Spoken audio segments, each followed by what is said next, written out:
Bonjour Jicom, Jean Jodot, je suis avocat, j'accompagne depuis plusieurs années les startups et les entreprises en propriété intellectuelle et contrat d'affaires. Les CGV, c'est d'abord un document précontractuel, au même titre que la grille tarifaire et la description du produit ou du service. Lorsque le client accepte les conditions générales de vente lors de la commande, les conditions générales de vente deviennent le contrat, généralement accompagné de conditions particulières. Alors, les CGU, c'est une page d'information, mais contrairement aux conditions générales de vente, elle n'a pas toujours valeur contractuelle.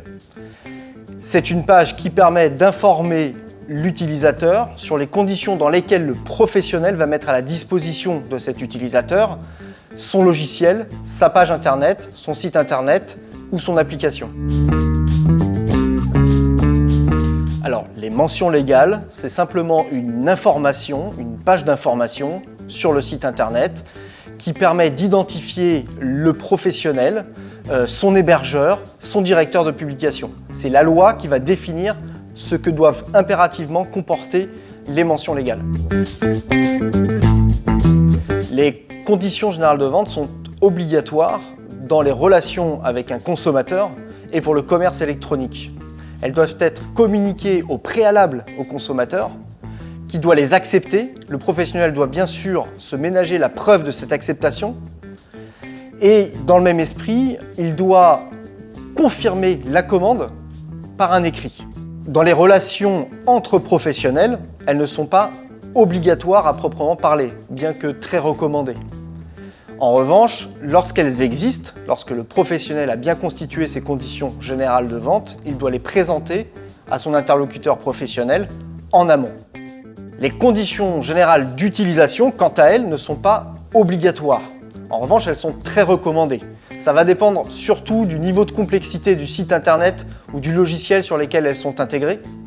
Par exemple, un site internet dans lequel on va pouvoir s'inscrire, créer un compte utilisateur et avoir des fonctionnalités comme sur un logiciel SaaS par exemple, ça va être très recommandé et son acceptation va faire que ces conditions générales d'utilisation vont avoir une valeur contractuelle au même titre que les conditions générales de vente.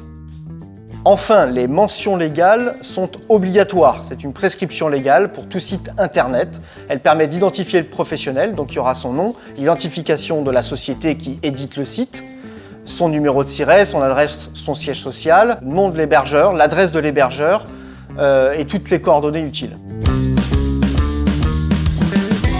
Les conditions générales de vente doivent refléter votre activité, votre identité en tant que professionnel.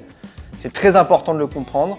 C'est pour ça qu'elles doivent être adaptées à vos besoins. Et vous pouvez mettre toutes sortes d'obligations et d'informations dans ces conditions générales de vente. Ça va être parfois la principale vitrine de votre activité, de ce que vous proposez au consommateur ou à votre client professionnel. Elles doivent comporter néanmoins un certain nombre d'obligations classiques et obligatoires, comme le prix ou le renvoi à des grilles tarifaires, les garanties, qu'elles soient légales ou commerciales. Si elles sont commerciales, il faut prévoir un document supplémentaire, c'est obligatoire. Également les conditions de livraison, les conditions de paiement, éventuellement les pénalités de retard si vous êtes dans une relation avec un professionnel. Et puis, évidemment, si vous êtes dans une relation avec un consommateur, le médiateur qui sera compétent pour traiter en cas de litige. Alors, on peut trouver toutes sortes de modèles sur Internet pour ces conditions générales de vente. Il est toutefois quand même bien recommandé d'utiliser des conditions générales de vente adaptées sur mesure. Alors, quels sont les principaux intérêts d'avoir des conditions générales de vente sur mesure ? C'est d'une part la sécurité juridique, votre sécurité juridique, avec la conformité à la loi. Et d'autre part, et c'est souvent un point négligé, ça permet également d'être un gage de sérieux et de qualité et de confiance auprès de vos clients consommateurs ou professionnels. On conseille d'ailleurs parfois de faire une FAQ sur le site internet qui permettent de rendre plus pédagogiques les conditions générales de vente. Merci à vous, Jicom.